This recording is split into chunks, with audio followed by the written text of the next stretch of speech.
31조 8천억 원 규모의 이재명 정부 첫 추가 경정 예산안이 본회의 처리를 앞두고 막판 진통을 겪고 있습니다. 추경안 통과를 주도한 여당 내부에서 강경파를 중심으로 검찰 특활비에 대한 이견이 나와 본회의가 미뤄진 것으로 보입니다. 취재기자 연결해서 자세히 알아보겠습니다. 강민경 기자, 오늘 본회의가 열리긴 하는 건가요? 네, 결국은 다수당인 여당과 우원식 국회의장의 결정에 달렸는데 현재로선 본회의가 열릴 가능성이 큽니다. 여당이 오늘 6월 임시국회 마지막 날이라 더는 미룰 수 없다는 입장이기 때문입니다. 민주당은 오후 8시 40분에 본회의를 여는 방향을 유력하게 검토하고 있습니다. 일단 본회의를 열면 국회는 정부 원안에서 1조 3천억 원가량 증액된 31조 8천억 원대 규모의 추경안을 상정해서 의결할 걸로 보입니다. 추경안에는 이재명 정부 중점 사업 가운데 하나인 민생회복 소비 쿠폰 예산이 정부 안보다 1조 8천억 원 늘어 12조 1,709억 원으로 잡혔습니다. 민주당이 전임 정부 시절 삭감했던 대통령 비서실, 법무부, 감사원, 경찰청의 특수활동비 105억 원도 여당 주도로 되살아났습니다. 이 같은 내용의 추경안은 오늘 여당 주도로 예결위 소위와 전체 회의를 잇따라 통과했습니다. 제1야당인 국민의힘은 여당이 일방적으로 수정안을 처리하고 야당이 제대로 설명도 하지 않았다고 반발하며 예결위에 참여하지 않았습니다. 핵심은 민주당이 전임 정부 시절 전액 삭감했다가 이번에 일부 복원시키기로 한 대통령실 특수활동비입니다.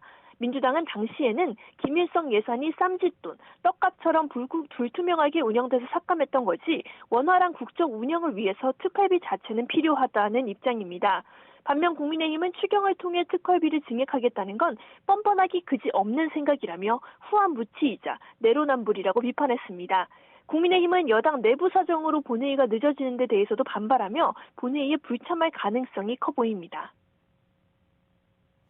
네, 지금 말한 여당 내부 사정은 무엇이고 또 본회의가 늦어지는 이유도 함께 설명해 주시죠.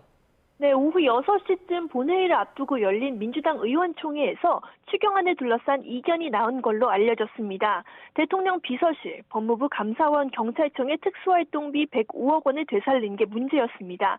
민주당 내 강경파를 중심으로 검찰 특활비를 일부라도 복원하는 건 옳지 않다라는 비판이 제기된 겁니다. 민영배 의원은 아예 SNS에 검찰 특활비를 이번 추경에 편성하는 건 옳지 않다고 적기도 했습니다. 결국 민주당은 지도부 회의와 의원총회를 거쳐 검찰개혁 입법을 완료한 뒤에 특활비를 집행하는 방향의 부대 의견을 적는 쪽으로 이견을 봉합했습니다. 국회가 특활비 집행 자체를 통제하는 데 더해서 정성호 법무부 장관 후보자가 검찰의 특활비 오남용을 유익 있게 살펴보겠다는 겁니다.